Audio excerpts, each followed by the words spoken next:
Star Wars could finally see new leadership after all these years. Marvel Studios seems to be reviving Wolverine for the future. A Dungeons & Dragons-inspired LitRPG book series is being turned into a streaming show. And Universal Studios announces a major development for the United Kingdom. This is the Marks on Media News Roundup. Let's get into it. Marks on Media. A major leadership transition is looming at Lucasfilm. A new report by Paul Tassi at Forbes suggests that Dave Filoni is poised to take over full creative and operational control of the Star Wars franchise. This shift would likely occur upon the eventual departure of longtime Lucasfilm president Kathleen Kennedy, whose tenure has been subject to intense debate among fans, despite the massive commercial success of the sequel trilogy and various Disney Plus spin-offs. Then again, she did cancel more things than she actually produced, so there is that. Filoni, who currently serves as Lucasfilm's chief creative officer, is widely viewed by the fan base as the spiritual successor to George Lucas. Having been mentored directly by Lucas during the development of the Clone Wars, Filoni has spent the last 2 decades expanding the lore through hit series like Rebels, The Mandalorian, and Ahsoka. Tassi notes that elevating Filoni to a role that oversees the entire brand would signal a commitment to a cohesive, lore-heavy vision for the future of the galaxy far, far away. While the report has sparked significant excitement, Tassi also explores the potential challenge of such a move, questioning whether a creative mastermind like Filoni is suited for a high-level corporate and administrative responsibilities that would come with running a studio. There is a concern that becoming the Kevin Feige of Star Wars could pull him away from the hands-on storytelling and directing that fans love most. Nonetheless, the shift is seen as a pivotal moment for Disney as it seeks to stabilize the franchise and bridge the gap between various eras of Star Wars storytelling. Do you actually believe any of this? I've been faked out way too many times by the whole Kathleen Kennedy is leaving and being replaced thing. I'll believe it when I see it. But if this does happen, do you think it would be a good thing, a bad thing, or neutral? And do you have any hope that things will change for the better within the Star Wars universe? Let me know your thoughts and feelings down in the comment section.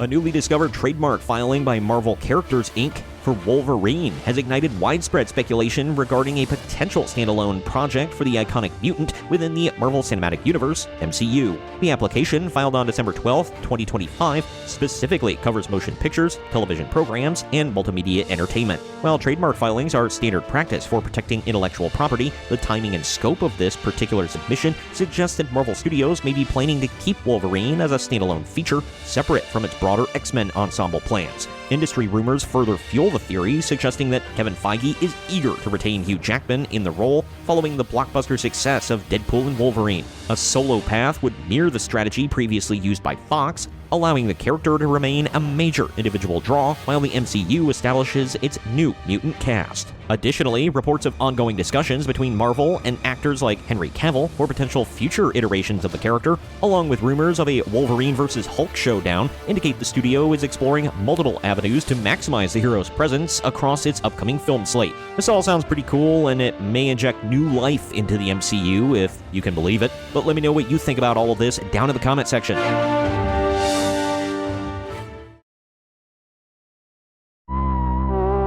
The upcoming live-action television adaptation of Matt Dinniman's best-selling LitRPG book series, Dungeon Crawler Carl, is being hailed as a potential ultimate Dungeons & Dragons-inspired show. Despite not being an official D&D property, the series captures the chaotic energy of a homebrewed campaign following a veteran named Carl and his ex-girlfriend's prize-winning cat, Princess Donut, as they are forced into a lethal intergalactic game show. The premise involves survivors racing through monster-filled dungeons where they must level up stats and gain skills to survive, featuring creatures that heavily mirror classic D&D staples like mind horrors, slimes, and goblins. The project is currently in early development under Universal International Studios and Seth MacFarlane's production company, Fuzzy Door. Chris Yost, a veteran writer known for his work on Thor Ragnarok and The Mandalorian, is set to lead the adaptation, bringing his experience with action-comedy balance to the zany and hyper-violent source material. While the show is still in its infancy and a release date has not yet been set, the confirmation that it will be a high-budget live-action series has built significant anticipation among fans who hope that it rivals successful fantasy hits like The Legend of Vox Machina and Delicious in Dungeon. Do you like the Dungeon Crawler Carl series? And are you looking forward to seeing this? Also, are you a big D&D fan, and do you like that it's broke more into the mainstream in the last few years? Let me know your thoughts and feelings down in the comment section.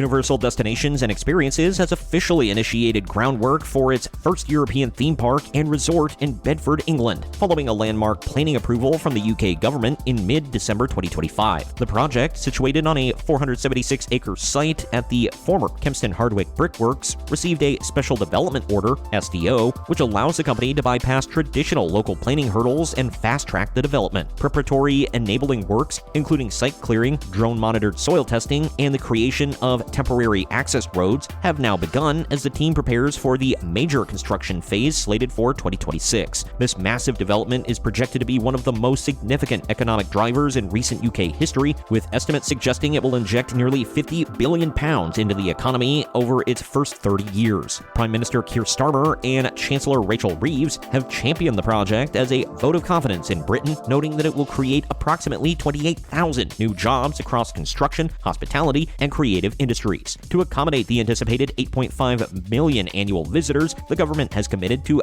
major infrastructural investments, including new railway links through the East-West Rail project and ungraded rail networks to ensure the park remains easily accessible from London and beyond. While the resort is not expected to open its gates until 2031, the vision for the site includes a world-class theme park divided into several immersive lands, alongside a 500-room hotel and a specialized retail and dining district. Although Universal remained tight-lipped about the exact lineup of attractions, rumors and concept discussions have frequently cited iconic intellectual properties like Jurassic Park, Minions, and Paddington as likely candidates for representation. By combining state-of-the-art technology with a deep pool of beloved film franchises, Universal aims to transform Bedford into a premier global tourist destination that rivals its existing parks in Orlando and Tokyo. Personally, this sounds awesome, but I'm not a resident of the UK, so I don't have any personal stake in this. But let me know all your thoughts and feelings on this down in the comment section.